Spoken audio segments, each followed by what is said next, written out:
Oke, baik. Bismillahirrahmanirrahim. Assalamualaikum warahmatullahi wabarakatuh.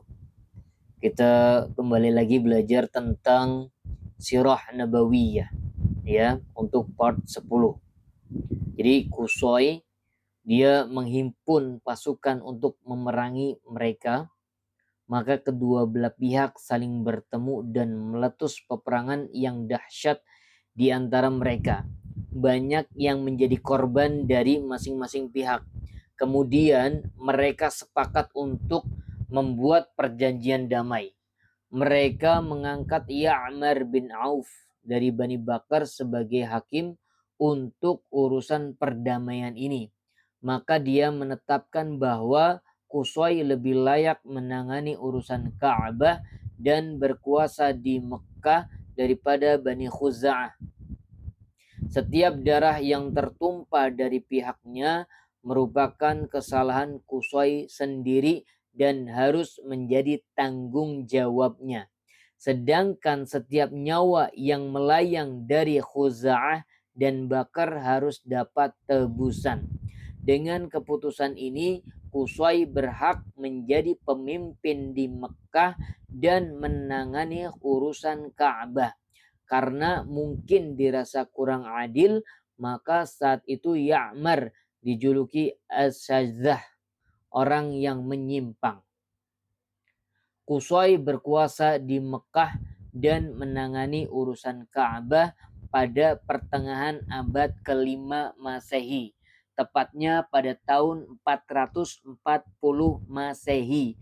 Dengan adanya kekuasaan di tangan Qusay ini, maka Quraisy memiliki kepemimpinan yang utuh dan sebagai pelaksana kekuasaan di Mekah.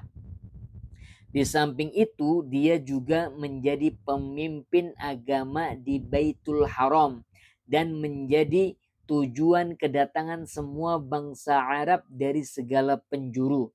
Di antara tindakan yang dilakukan Qusay, dia mengumpulkan kaumnya untuk membangun rumah-rumah di Mekah dan membuat batas-batas menjadi 4 bagian di antara kaumnya. Setiap kaum dari Quraisy harus menempati tempat yang telah ditetapkan bagi masing-masing. Dia menetapkan tempat bagi Nas'ah, keturunan Safwan, Adwan, dan Murrah bin Auf.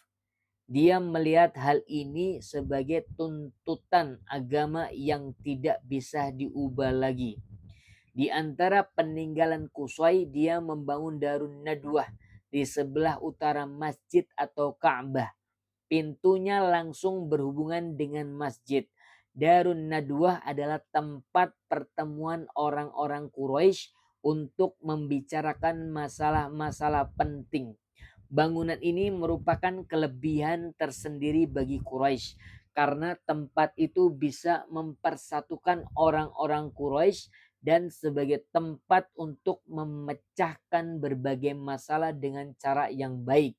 Qusay mempunyai beberapa wewenang dalam kekuasaan, yaitu satu, sebagai pemimpin di Darun Nadwah.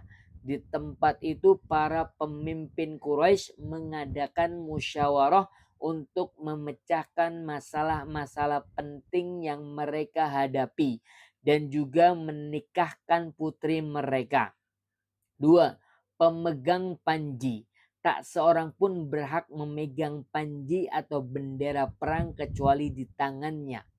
Tiga, hijabah. Ada wewenang menjaga pintu Ka'bah. Tak seorang pun boleh membuka pintu Ka'bah kecuali dia. Dengan begitu dia pula yang berhak mengawasi dan menjaganya. 4. Memberi minum orang-orang yang menunaikan haji. Dia bertanggung jawab mengisi tempat-tempat air bagi orang-orang yang menunaikan haji dan ditambah dengan sedikit korma atau anggur kering sehingga semua orang yang datang ke Mekah bisa minum sepuas-puasnya. 5. Jamuan bagi orang yang menunaikan haji. Maksudnya dia menyediakan jamuan yang disajikan bagi orang-orang yang menunaikan haji lewat undangan. Untuk itu Qusay meminta pajak kepada orang-orang Quraisy pada musim haji yang harusnya diserahkan kepada Qusay. Dengan pajak yang terkumpul itu dia bisa membuat makanan untuk disajikan kepada mereka, khususnya mereka yang tidak banyak hartanya dan tidak mempunyai bekal yang memadai. Oke, ini masih banyak ya. Oh, masih bisa bisa dibaca lagi. Semua itu menjadi wewenang di tangan Qusay. Sebenarnya Abdul Manaf, anaknya yang kedua, lebih terpandang dan dihormati hidupnya. Berbeda dengan kakaknya Abduddar yang kurang disukai. Maka Qusay pernah berkata kepadanya, "Aku akan mempertemukan dirimu dengan semua kaum jika memang menganggapmu lebih terhormat." Namun akhirnya Qusay menyerahkan kekuasaan kepada Abduddar demi kemaslahatan Quraisy. Dia berikan wewenang untuk mengurus Darun Nadwah, ijabah, panji, penyediaan air dan makanan. Qusay tidak menentang dan menyanggah apapun yang dilakukan anaknya Abduddar. Kewenangan yang berjalan semasa hidup Qusay dan sepeninggalan ini dianggap layaknya agama yang harus diikuti. Setelah Qusay meninggal dunia, kewenangan ini terus dijalankan anak-anaknya dan tidak ada perselisihan di antara mereka. Tetapi setelah Abdul Manaf meninggal dunia, kerabatnya dari keturunan pamannya mulai mengusik kedudukan-kedudukan itu. Karena masalah ini Quraisy terbagi menjadi dua kelompok dan hampir saja mereka saling berperang. Tetapi mereka segera berdamai dan sepakat untuk membagi kedudukan-kedudukan tersebut. Akhirnya ditetapkan kewenangan mengurus air minum dan makanan diserahkan kepada keturunan Abdul Manaf.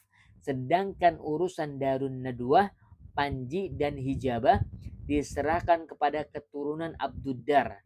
Keturunan Abdul Manaf menetapkan untuk membuat undian.